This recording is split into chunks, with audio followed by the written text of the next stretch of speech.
Hi, my name's Jodie Russell. In 2004, while I was the teaching principal at Caragabal Public School, we filmed 2 stories about our quality learning journey. The first is about introducing quality learning into a multi-age school, and the second is about using the PDSA cycle to improve the quality of our local park.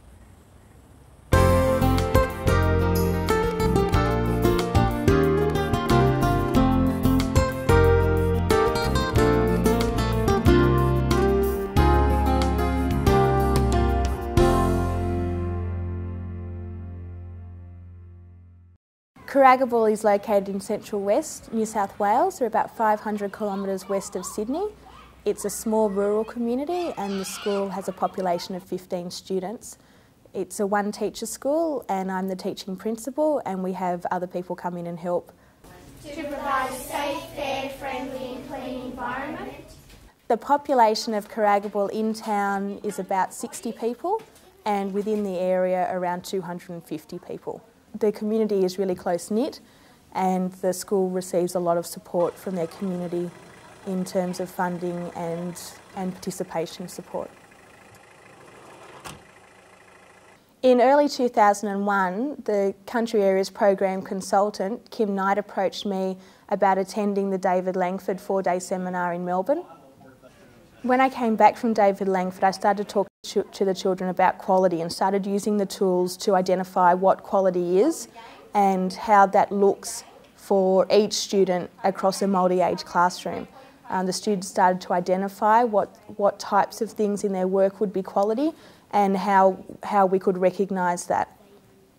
Each student at the end of the lesson would self-evaluate their work based on the criteria that they had set, and then talk to a partner about that criteria and say why they thought they had earned a 4 or a 5 on their work. Some of the challenges while we were writing our criteria were definitely trying to cater for the whole class. So looking at children from age 5 to age 12 and setting a generic criteria which suited everybody.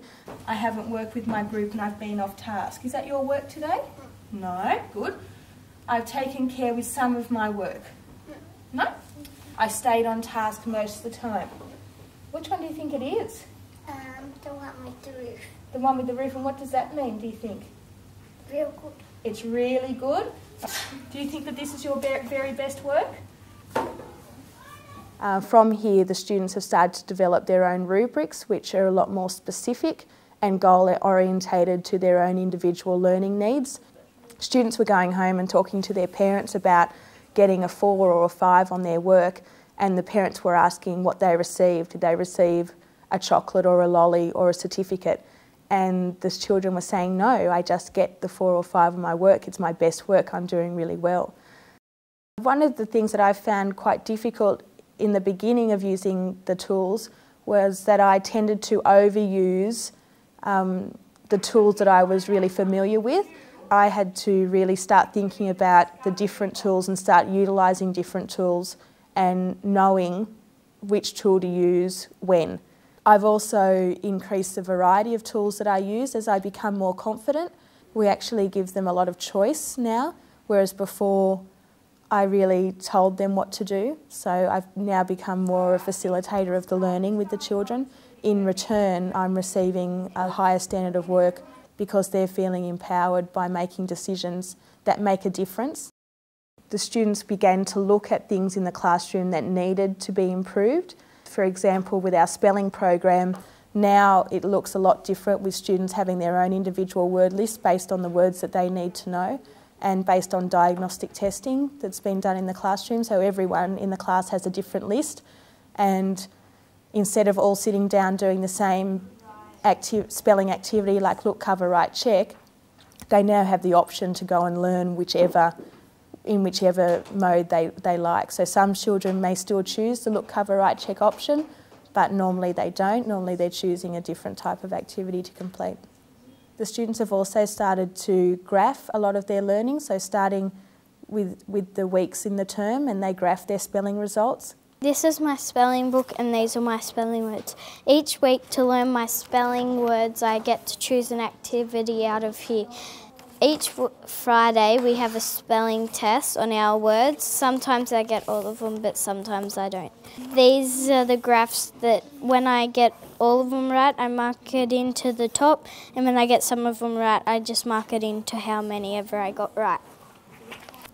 This is term 1 down there, and this is term 2. To get my spelling words, I get them off the spelling continuum, but now I've finished the spelling continuum and Miss Russell gets it out of another book or the dictionary. Previously, in times tables, all students would have sat in front of the CD player and listened to a tape and chanted, or sat at their desks and completed a worksheet. Now students still have that option. They can still go to the CD player and listen if they like to, but they can also use the computers to work on their times tables. They can use the whiteboard, the chalkboard, any focus that they would like to. This is my times table graph. It shows that I got all of my times tables right, all of my reviewing my times tables, and my division revision. I got my 8s, 10s, 11s and 12s. I did this graph in week 8, term 2. Now I'm on to my word problems. The children have started to collect data. These are all our names, and that's the times tables that we are learning. Orange is tested, green is the ones that we've tested correctly, purple is the ones we're studying this week, pink is reviewing this week. Ricky came not long ago, so she's only got 1 orange tested. Natalie also came not long ago, so she's got her 2s, 5s, 10s and 11s. Tested correctly, and her 3s and 4s learning this week. This has resulted in outstanding outcomes for times tables and spelling, with the students feeling like they own the programs. The most significant things using the tools and using the process and really bringing that whole philosophy into my classroom has been the relationships that we've formed with the students. I really find that the students see me as an equal, and as I see them, there's a lot of respect in our classroom. We respect each other, we trust each other. Results have shown in the basic skills testing from year 3 to year 5 that students have attained growth in literacy and numeracy beyond the 2 years expected of them. I love to see them doing the work, learning, getting on together, and really making this school more like a family community rather than an institution.